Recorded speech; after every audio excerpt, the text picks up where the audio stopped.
Então, na aula de hoje, a gente vai aprender cálculo de entalpia relativa. Então, vamos lembrar da aula anterior, a gente viu que ΔH é simplesmente calor trocado a pressão constante. Então, é muito mais usual se falar de ΔH de um processo do que de ΔU, porque a maioria dos processos ocorre a pressão constante. Então, para eu calcular esse calor trocado a pressão constante, que vai ser meu ΔH, eu só preciso integrar a faixa de temperatura onde o processo está acontecendo, então minha variável aqui é a temperatura, o CP dt. Então, eu preciso entender, preciso conhecer o comportamento do CP em função de T. Então, isso é a pressão constante. Então, tem uma situação como essa, lembrando ΔH, o H, entalpia, é uma função de estado. Então, posso escolher diferentes caminhos para levar meu sistema do estado inicial para o estado final. Isso não vai mudar o meu ΔH do processo. Então, se eu estiver indo de 0 Kelvin até uma temperatura T, eu vou fazer a integral de 0 até T do CP de T dt. No entanto, se durante esse processo de 0 até T ocorrer uma mudança de fase, lembrando, mudança de fase é um processo reversível, ocorre então em equilíbrio, a temperatura e pressão constante. Então, quando chega uma certa pressão, o sistema entra em ebulição, uma certa temperatura, ela fica constante. Não se esqueçam disso, é processo reversível T e P constante. Então, não tem uma faixa de temperatura para integrar se ocorrer uma mudança de fase. Então, o que vai acontecer se de 0 até T ocorrer uma alteração de fase? Então, eu vou de 0, por exemplo, até a temperatura de fusão. Então, aqui, o que eu tenho? Sólido. Então, vou ter o CP do sólido, dt. Chegou na temperatura de fusão, eu vou ter um adicional que vai ser o ΔH de fusão. O que é o ΔH de fusão? Vai ser a diferença de entalpia entre o estado final, que é o líquido, menos o estado inicial, que é o sólido. Tá? Veja, então a temperatura aqui é a temperatura fixa, a temperatura de fusão. Depois vai da temperatura de fusão, próxima integral, até a temperatura T. Agora já tem o líquido, então é CP do líquido dt. Então vão ser duas coisas que vão acontecer se você simplesmente aquecer o sistema ou alterar a temperatura de uma temperatura inicial a uma temperatura final. Se não ocorrer mudança de fase, você simplesmente vai fazer a integral do CP dt. Ocorrer a mudança de fase, você vai adicionar um termo relativo a essa mudança de fase. Vamos ver isso num gráfico. Então, esse é o comportamento do CP do benzeno de 0 até 500 Kelvin. Então, vejam no gráfico. O comportamento CP varia, então, de cada substância, se aumenta, o quanto que aumenta, como a gente viu, pode acontecer de cair, tá? Muito bem, então vai que estado que eu tenho de 0 até essa temperatura aqui? Estado sólido. Então, estou aquecendo o sólido. Então, eu tenho CP do sólido, dessa temperatura até essa temperatura que eu vou integrar e preciso conhecer esse comportamento, como ele se comporta, qual é a curva que descreve o CP do sólido, essa faixa. Chega este ponto aqui, vejam que está descontínuo. Está descontínuo porque aqui mudou a fase. No caso, a passagem de sólido para líquido, a alteração do CP não é nada drástico. Tá? Mas isso depende de cada substância. Mas é importante vocês notarem que essa temperatura aqui, que está um pouco abaixo, 278,7, é o ponto de fusão, certo? Então, aqui ocorreu a fusão do benzeno e passou de sólido para líquido. E agora você continua aquecendo o líquido. Chegou neste ponto, que é 353,2, ocorre a ebulição. Vejam, aquilo que a gente discutiu na aula anterior. A mudança drástica do CP quando passa de líquido para gás. Então, caiu. Então, novamente, está ocorrendo uma temperatura fixa. Então, se eu for calcular o ΔH deste processo, como é que eu vou calcular? Eu vou integrar. Então, ΔH dessa temperatura 0 até 278,5 vai ser o quê? A integral de 0 até essa temperatura, CP do sólido dt. Ou seja, a área abaixo da curva. Certo? Novamente, agora chegou neste ponto, eu preciso conhecer qual que é o ΔH dessa mudança de fase. Esse gráfico não está me fornecendo isso. Depois a próxima integral é a área abaixo dessa curva, tá? E depois a outra integral é a área abaixo dessa curva. Então, se eu contabilizar isso, eu vou ter um gráfico de ΔH por T. Vejam, então aqui é o resultante da primeira integral, chegou aqui numa mudança de fase, que é a fusão, ela é endotérmica, então este é o valor, se eu for ver no gráfico, é o valor do meu ΔH de fusão. Aqui que eu não consigo obter do gráfico anterior. Eu preciso conhecer isso de outra forma. Depois tem a segunda fase, que é simplesmente um aquecimento. Agora uma nova mudança de fase, que é a evaporação, a ebulição. Então este valor aqui é o meu ΔH da ebulição e é endotérmico também. Certo? Então o que eu preciso? Eu preciso simplesmente integrar a curva abaixo do CP, num gráfico de CP por T, o ΔH é a área abaixo da curva. Muito bem, quando a gente vai falando de uma reação química, que é o que a gente mais vai ver, isso já viram em vários processos, química geral, ΔH das reações químicas, eu estou simplesmente comparando duas situações, a entalpia dos produtos, então o estado final, e a entalpia dos reagentes, que é o estado inicial. Então o que eu estou fazendo, o que está por trás disso? Está a energia interna. Eu estou quebrando ligações e refazendo essas ligações de forma diferente. Então, isso vai mudar a energia interna do sistema. Lembram da aula anterior, os vários componentes da energia interna, uns componentes eram forças intermoleculares e forças intramoleculares, o que mantém a estrutura química da substância. Então, quando eu estiver fazendo uma reação química, eu estou quebrando algumas ligações e fazendo outras ligações. Se eu comparar a energia envolvida nisso, a energia interna, que vai se traduzir, nesse caso, como entalpia, porque eu estou falando da pressão constante, tá? Eu vou ter um ΔH da reação. Então, o que significa eu ter um processo onde o estado final tem maior entropia, ou seja, ΔH é maior que zero, a gente chama de endotérmico. Significa que os produtos formados têm uma energia maior, tá? Uma entalpia maior e uma energia interna maior. Essas coisas acompanham, certo?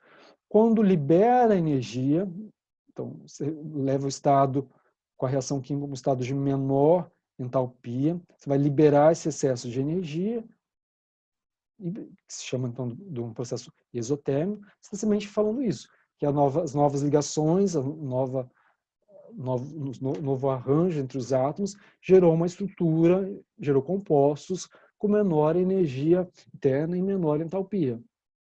Tem um outro assunto, também vocês conhecem bem, é a lei de Hess. Como eu estou falando de uma função de estado, quando eu quero analisar o ΔH de uma reação como essa, eu posso pegar o ΔH de várias reações, contanto que eu tenha um estado inicial, que seja isso, um estado final, que seja isso. Eu vou somando, isso vai ser igual ao ΔH do processo. Então, vejam, para essa reação eu posso pegar essas outras duas reações, de formação do CO, que tem um ΔH, ΔH1, e a formação do CO2, que tem um ΔH2. Então, conheço esses dois processos, ΔH para essas duas reações, e quero calcular para essa outra reação. Então, vejo que se eu somar essas duas reações, este termo aqui corta com este termo, a soma de meio O2 com meio O2 dá 1 O2. Então, se eu somar esses dois ΔHs, eu tenho o ΔH para essa reação de baixo. Tá? Isso é algo muito simples. E, então, o ΔH ele é aditivo. Você pode somar, você pode subtrair. Se estiver falando de número de mols diferentes, você pode dividir. Tá? Por quê? Porque você está falando de uma função de estado. Então, o importante é o estado inicial e o estado final, não importa o caminho. Está escolhendo um caminho para levar o sistema a essa reação aqui. Então, aqui um outro exemplo também bastante simples. Eu conheço essas duas reações e quero calcular desta reação. Então, como é que eu vou calcular isso? Eu vou pegar a primeira equação, vou inverter, porque eu preciso dela ao contrário. Então, logicamente, o ΔH, se nesse sentido é exotérmico, no sentido contrário é endotérmico. Então, vou inverter a primeira equação e o sinal do ΔH, somar a segunda equação. Só que aqui, nesse caso, eu vou formar 2 mols dessa substância aqui que eu quero. Tá? E na reação tem apenas 1 mol. Então, eu vou dividir por 2. Então, vai ser a primeira reação, que eu inverti o sinal, somado a segunda deste valor, depois dividido por 2. Porque aqui eu estou falando de ΔH não como uma propriedade extensível, ele não está dividido pelo número de mols. Tá? Não é ΔH molar. Então, vai depender do tamanho do sistema. Por isso, quando estou falando de 1 mol, 2 mols, eu tenho que normalizar por isso. Aqui foi dividido por 2, porque são apenas 1 mol que está sendo formado. Então, eu acredito que isso seja um assunto bastante simples para vocês. Tá? Acho que não precisa entrar muito em detalhes. Muito bem. Aqui, alguns subscritos de termos que se usa junto com ΔH. Então, posso falar de ΔH de vaporização, de sublimação, então vou utilizar esse termo. Então, esses termos são todos em inglês, como vocês vão encontrar nos livros que vocês estão utilizando. Tá? Fusão, uma transição. Então, uma transição é um termo mais genérico para qualquer mudança de fase, pode ser uma mudança de conformação também, se usa transição. Mistura, adsorção. Vou trabalhar muito na próximo curso de Físico-Química, que é fenômeno de superfície, com adsorção, que é quando uma coisa se liga a uma superfície. Pode ser um gás se liga a uma superfície de um sólido. Então, isso vou trabalhar bastante com ΔH de adsorção. Combustão e formação. Presta atenção que agora a gente vai trabalhar com esse de formação. Então, o que é o de formação? Na verdade, se eu encontrar um ΔH padrão de formação. Primeira coisa que a gente tem que definir, o que significa esse padrão. Então, quando for padrão, vai ter essa bolinha junto com o ΔH. Então, aqui eu estou falando de um ΔH de reação padrão. Então, ele se refere a 1 mol de um reagente específico, tá? Então, quantidade, 1 mol, e os reagentes e os produtos e seus estados padrões. O que significa isso? É a forma que ele é encontrado mais abundante na natureza. Qual que é o estado padrão por carbono? Carbono grafite. Tá? Então, nessas condições, se eu estiver falando de um gás, o gás vai ser ideal e vai estar na pressão padrão, que é 1 bar. Tudo isso faz parte das condições padrões. Nesse caso, eu tenho ΔH de reação padrão. Então, veja, quando eu estiver falando de formação, ΔH padrão de formação, eu estou falando isso. Para CO2 é gás, 1 mol, ele vai ser um gás ideal, a 1 bar, e vou partir dos elementos básicos nos seus estados padrões para formar ele. Então, que é o quê? Carbono grafite mais oxigênio gás. Para estes elementos, o ΔH é 0. Tá? Então, O2, 0. H2, 0. Carbono grafite, 0. Eu estou falando quando eu junto esses elementos para formar uma substância, como a água, como CO2, enfim. Vejam que o fato de ser 0 para carbono é 0 para o carbono grafite, porque esse é o estado padrão. Se a gente estiver falando de carbono diamante, vai ter outro valor. Então, qual que é a ideia aqui? Eu vou utilizar esses valores que você encontrar em tabela de ΔH padrão de formação para calcular ΔH padrão de reação. Como vai ser feito isso? Então, vejam, pode parecer complicado à primeira vista, mas é algo muito simples. Quando você está fazendo uma reação química, os elementos não mudam. Então, comparar reagente com produto, os elementos químicos estão de um lado, da reação estão do outro lado. Não vai ter nos reagentes ter um cloro e depois da reação nos produtos o cloro desapareceu. Isso não existe. Então, as peças, os átomos que você vai montar de forma diferente na reação, eles são os mesmos. Correto? É como se fosse um Lego. Então, você tem inicialmente pecinhas de um Lego que estão num barquinho e você quer formar uma casinha. Você vai fazer, você vai pegar as pecinhas do barquinho, desmanchar e reagrupar na casinha. Então, vai mudar a energia disso. A estabilidade da casinha é diferente do barquinho. Então, a ideia aqui é eu pegar os reagentes, então prestem atenção, eu tenho reagentes A e B, e tem o número de mols, que é o A e B minúsculos, e vão formar produtos Z e Y.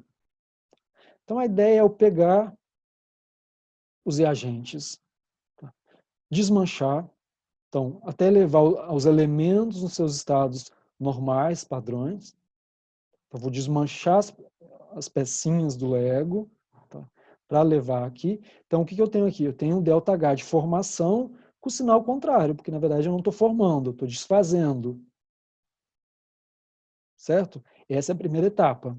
Então, eu vou desmanchar até os elementos, depois eu vou reagrupar esses elementos para formar os produtos. Aqui eu estou falando de formação. Então, a primeira etapa vai ter essas duas contribuições. Lembra, eu tenho que multiplicar pelo coeficiente da reação, o coeficiente estequiométrico da reação, então A e B minúsculo, e aqui o Y e Z minúsculo, para formar. Então, como eu estou falando de uma função de estado, isso aqui que eu quero calcular, o ΔH de reação. E vou calcular através deste caminho. Então, se eu somar essa etapa, a etapa 1, com a etapa 2, vai me dar um valor igual para ΔH de padrão de reação, porque é uma função de estado, depende do caminho. Então, guardem isso. Vocês podem fazer o que vocês quiserem, contando que vocês partam do mesmo estado inicial para o mesmo estado final. Como vocês vão, qual caminho você vai escolher para chegar até aqui? Não importa. Você vai somar o ΔH das várias etapas. Então, para a etapa 1, você vai ter essas duas contribuições.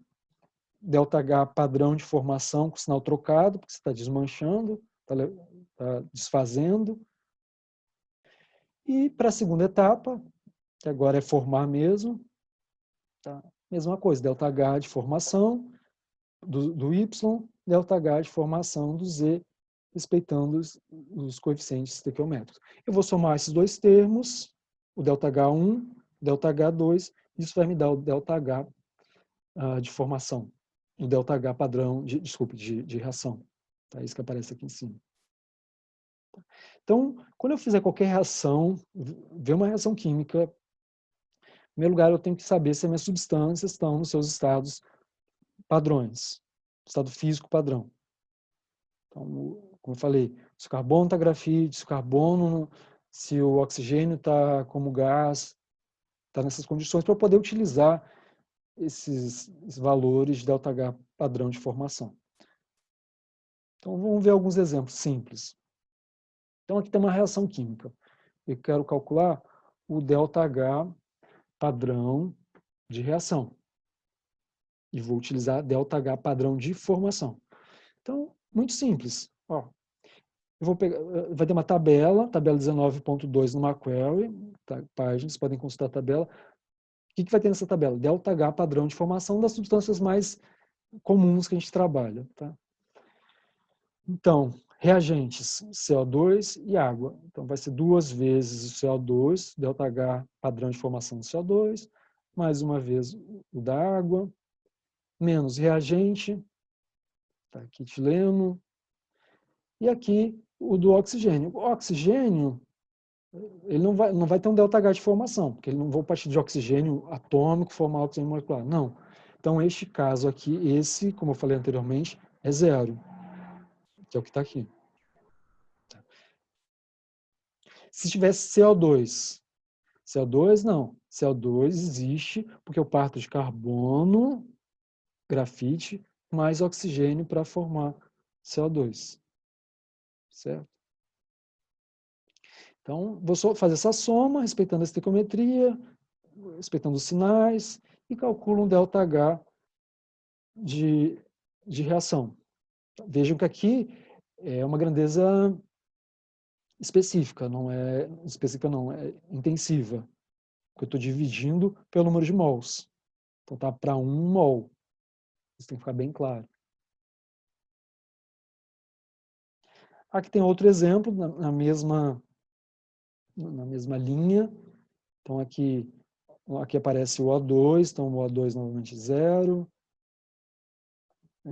É o mesmo exemplo que o anterior. podem fazer em casa. Estão consultando essa tabela para ver os valores de ΔH padrão de formação. Vocês calculam para essa reação.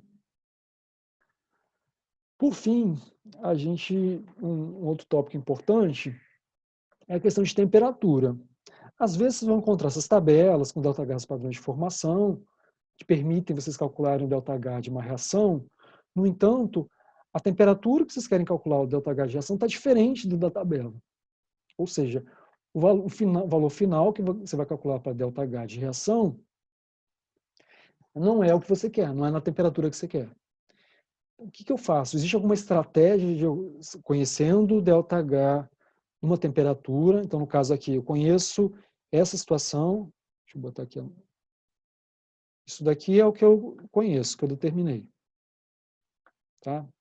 Então eu conheço isso daqui. Ou seja, na temperatura T1. Mas eu quero conhecer o ΔH dessa mesma reação, mesmos reagentes e produtos, numa temperatura T2. Então, esse é o que eu quero determinar. Como que eu vou fazer isso? Então, a ideia é, eu conheço esse passo 1, que é uma mudança de temperatura, sem reação química. Eu vou ter este que eu conheço, que é esse ΔH dessa reação, e depois uma nova mudança de temperatura. Então, se eu somar este passo com este passo, passo 1, 2 e 3, ele vai ser igual ao ΔH na temperatura T2. Ou seja, a soma esses três ΔHs. Então, veja, vamos ver cada um deles. ΔH1. Então, ΔH1, eu estou partindo do quê? Eu estou partindo aqui do reagentes na temperatura T2 e levando os reagentes para a temperatura T1. Está tendo reação química? Não, continua reagente. Você só está mudando a temperatura dos reagentes.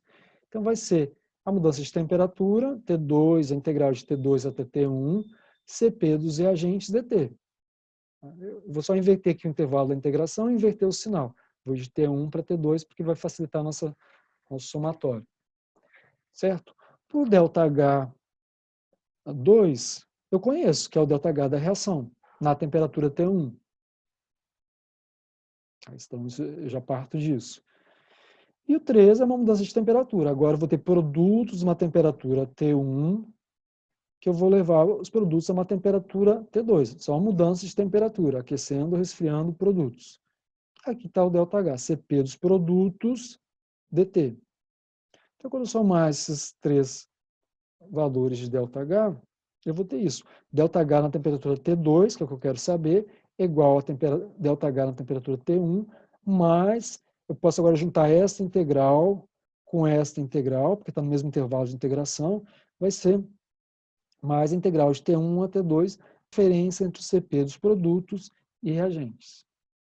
Parece simples, né? Mas eu preciso conhecer os valores de CP dos reagentes e produtos e, principalmente, eu preciso conhecer o comportamento deles em função de T. Quanto mais distante T1 tiver de T2, mais complicado vai ser esse comportamento de CP em função de temperatura.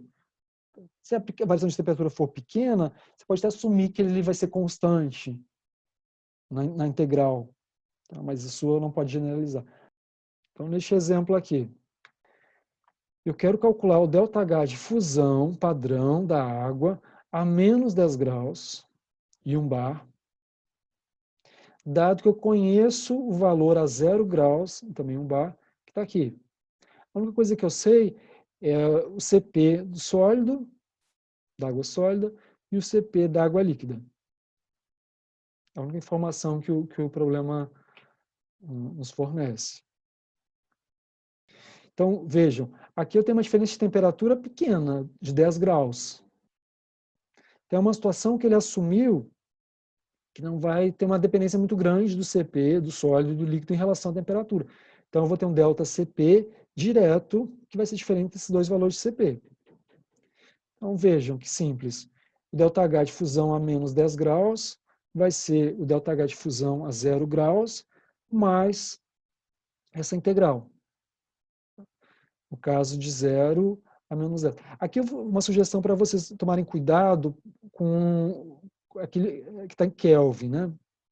Aqui ele botou em graus Celsius, só por uma questão visual, você saber o intervalo de integração. Mas coloquem sempre em Kelvin, porque em graus Celsius pode ser negativo e deve se atrapalharem nesse sinal aqui da integral. Se vocês colocarem em Kelvin, nunca vai acontecer, vocês nunca vão se atrapalhar. Certo? Então veja o resultado final. Enquanto que em 0 graus, o ΔH de fusão da água era 6 kJ, a menos 10 graus é 5,64 kJ. Certo? Ambos processos endotérmicos.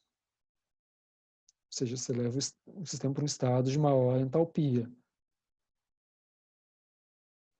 O último tópico da aula de hoje é sobre calorimetria diferencial de varredura. Então, essa é uma técnica chamada DSC, que ela serve para calcular ΔH de processos. Então, como é que funciona DSC? Inclusive, eu coloquei aqui 2 vídeos, a gente não vai assistir hoje, vocês podem assistir em casa, tem legenda em inglês, em português.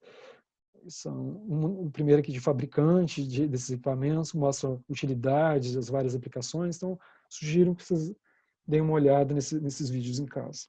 Então, o que consiste no experimento? Você vai ter 2 células, uma célula com a sua amostra e uma célula com a sua referência. Então, pode ser simplesmente, se a sua molécula estiver dissolvida num solvente, a outra célula de referência vai ter o solvente. Aqui tem uma coisa que eu quero chamar a atenção de vocês, que ele usa ΔH, ΔQ. Como você sabe, isso está errado. Mas é um erro que passa despercebido em vários livros, mas só chamar a atenção, eu deixei de propósito, para vocês verem que isso é errado, porque se botar ΔQ, você está falando que calor é uma função de estado e não é. Certo? Mas qual que é a ideia aqui? Ele vai aquecer as 2 células, ou seja, vai fornecer calor, a mesma taxa para as 2 células. Ou seja, você vai aquecer, isso vai resultar numa mudança de temperatura. Correto? A todo momento ele vai medir a temperatura da célula com a amostra e a temperatura da referência e comparar. E ver o ΔT. Qual que é a ideia aqui? Se eu aquecer a mesma taxa, o aquecimento, se não acontecer nada, for a mesma substância, então o efeito desse aquecimento sobre a temperatura vai ser igual.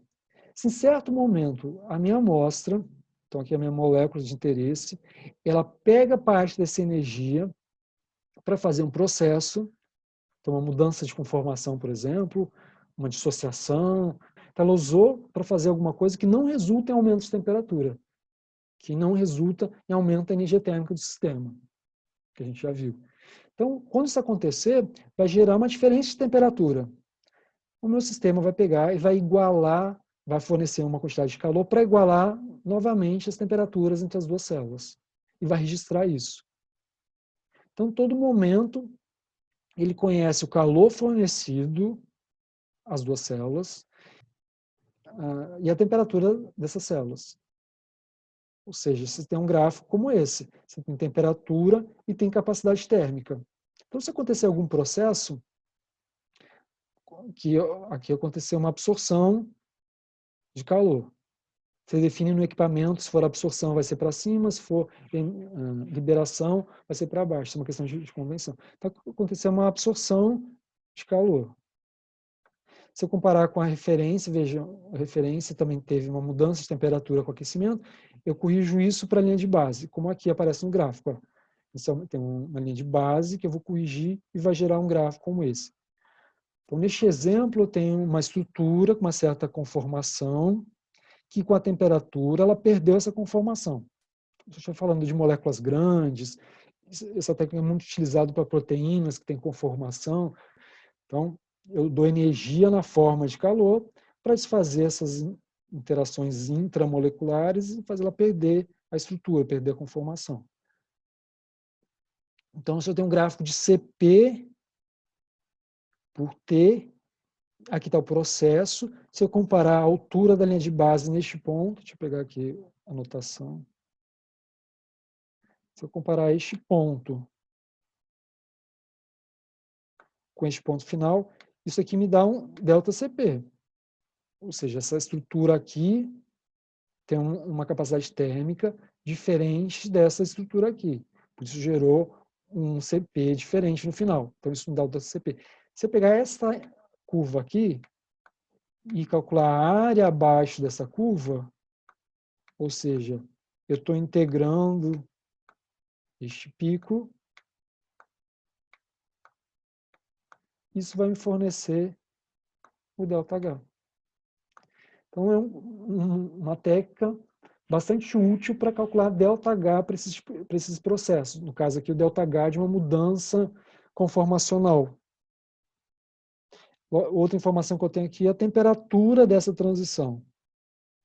Então, veja o que ocorre numa temperatura, que está bem neste ponto aqui, que é a temperatura dessa transição. Então, eu preciso aquecer até este ponto para que eu esteja dando energia suficiente para quebrar essas interações intramoleculares e gerar essa nova estrutura.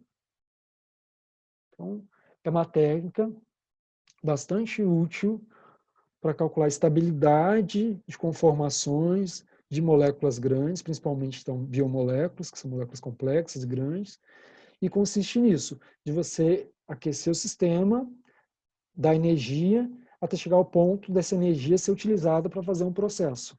Quando isso ocorrer, você vai conseguir medir essa transição. Aqui a gente vê que o processo é endotérmico. Ele poderia ter acontecido algo assim.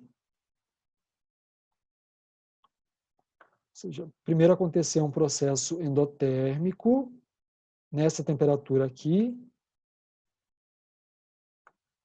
depois foi seguido de um outro processo, como o pico aqui está para baixo, um outro processo exotérmico, em outra temperatura. Então, aqui, se eu integrar esta área aqui, eu tenho ΔH do processo exotérmico, então tenho dois ΔHs diferentes para esse processo. Se eu levar até este ponto aqui. É bastante interessante. Então, é experimental, você está realmente medindo os calores envolvidos no processo.